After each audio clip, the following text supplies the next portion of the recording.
Hi everyone, Buckshot here. Make sure you guys check me out on TikTok. We'll be uploading exclusive content. See you guys there. Peace. Alright, what is up everybody? Buckshot and welcome back to a new video. So I kind of want to discuss CoconutRTS's video about the reason why the Steam charts is lighting up red. And I kind of want to give my own thoughts on it because I feel like there are definitely some things that are responsible. And so yeah, let's go and get into it. So obviously the elephant in the room, like CoconutRTS said, is that season-based matchmaking, or as a lot of people like to call it, skill-based matchmaking, but I like to call it seasonal, is what it is. So skill-based matchmaking. So what is the problem with skill-based matchmaking? So I think the biggest issue for me with skill-based matchmaking is you're essentially playing a competitive game at which you're never shown your rank and you're never shown your skill level because they do not want you to sweat for that. But meanwhile, they pretty much incentivize sweating with kills and escapes. Basically, fundamentally, how it's designed is it's horrible. It is absolutely horrible for the game. And I can understand a lot of people's frustrations with season-based matchmaking. The problem here is behavior has exhausted all other routes. Like I said, there was a blood point system, then there was the emblem system, then they nerfed the emblem system because people couldn't rank up, and then they designed MMR, in which they kept MMR and the emblem system running in the background, which here we are today where it's the same system that is fundamentally flawed and just doesn't work. Which, yeah, at the end of the day, it is what it is. So, the next part I want to discuss, which, this should be no surprise to anybody but boon totems. So, I've seen a lot of people complain about boon totems, and I definitely think boon totems are a problem in this game. The only thing I can think that behavior can do to mediate Circle of Healing is basically add a downside to it. The only downside that I can think of is that you should reward the killers for actively getting the totem out of the match. So if killers are kicking the totem, then the killers should be rewarded for kicking the totem. What I think should happen is I think anytime a killer kicks the totem should become tormented. When a totem becomes tormented, the light changes from blue to purple.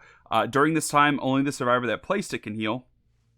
But then the question becomes, what happens if people bring multiple boon totems to all get the blue aura effect? Well, make it so only one totem per trial can have the blue effect at the start of the match. So whoever puts their totem down first pretty much gets the blue aura effect, and once it's kicked, it's gone for the rest of the match. And everybody else that puts theirs down will only be able to heal themselves. I think that's a great way to kind of nerf boon totems, but at the same time, make them that perk that killers still have to, be wary of and kick if they see.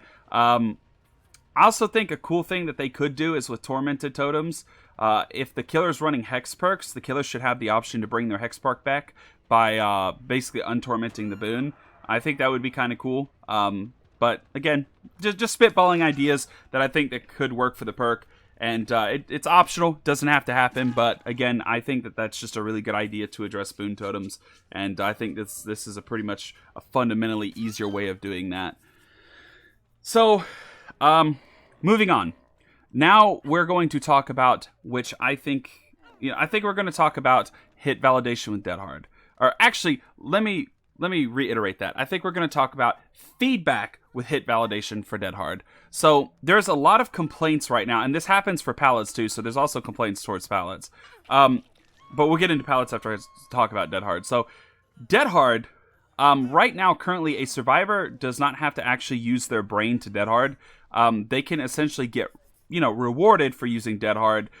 There's no timing anymore because no matter what, as long as the survivor presses the button, they're guaranteed to be safe because the server is survivor-sided in terms of Dead Hard and pallets now. That way, so survivors don't get hit through pallets anymore. Part of me loves this change. Part of me hates this change as a killer because I feel like this effectively takes away the whole point of killers being able to hit through pallets or being able to hit through Dead Hard. I still think you can hit through Dead Hard, but it's a lot more challenging. You have to pretty much judge the distance now. And if you are even just a tiny bit off, you're going to miss your hit. And you're going to get that wonky animation. The good news about this is Behavior did say that they are adding some, I guess you could say they're not fixing it, but they're adjusting it to where it doesn't happen as often. We'll see if that works. I hope it works because, like I said, the whole swinging and hitting a survivor and then hearing them scream and then come to find out they're still running. It's really annoying to have to continuously look at my HUD to see if I get it down. I do think that that's something that they need to adjust, and I hope that they do. And yeah, and I guess we can move on to the next portion, which is cheaters. So cheaters is a big problem in this game. Cheating has been a big problem for a long time.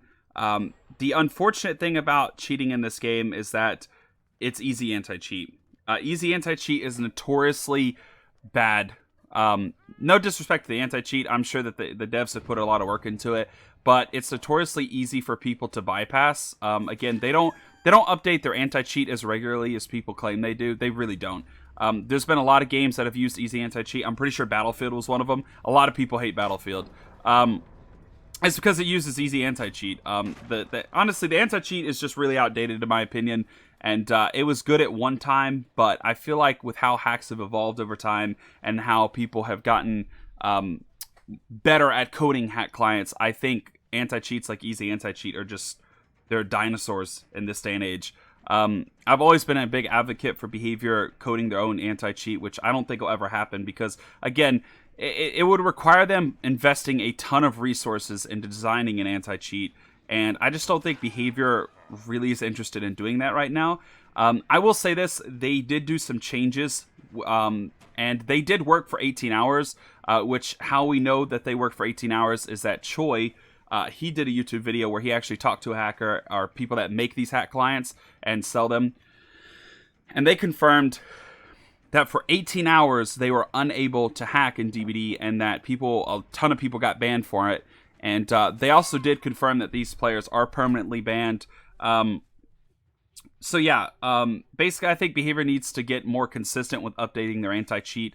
And again, that's, they claim that they're going to do that, so I hope they, live up to their word and they stick to that. And let's talk about the last thing that I think is causing the loss of players in Dead by Daylight, and this part is actually part of the community's fault.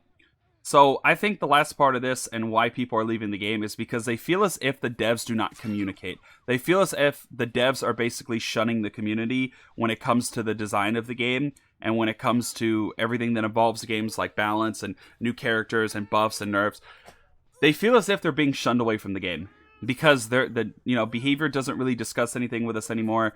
And the reason why this is part of the community's fault is because, anytime a bad change happens, we immediately jump ship and start just shitting on the devs. And there's a lot of people that are guilty of this. There's a lot of YouTube channels that make content on the developers. And I'm not hating on anybody's content. If that's your hustle, that's your hustle. I've been known to criticize the devs, but again, the difference between my videos and theirs is I'm not personally attacking somebody.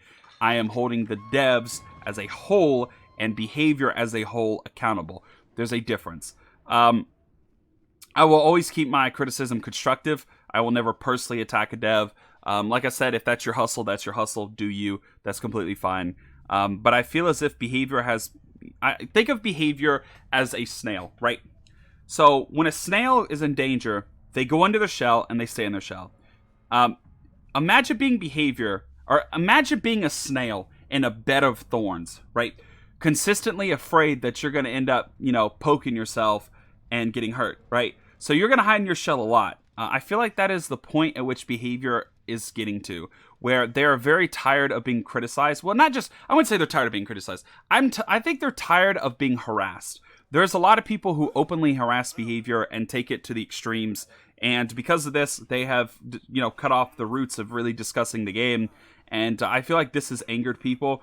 This is also responsible for a lot of Fog Whispers getting hate too, because they feel as if the Fog Whispers are, selling their souls and shit.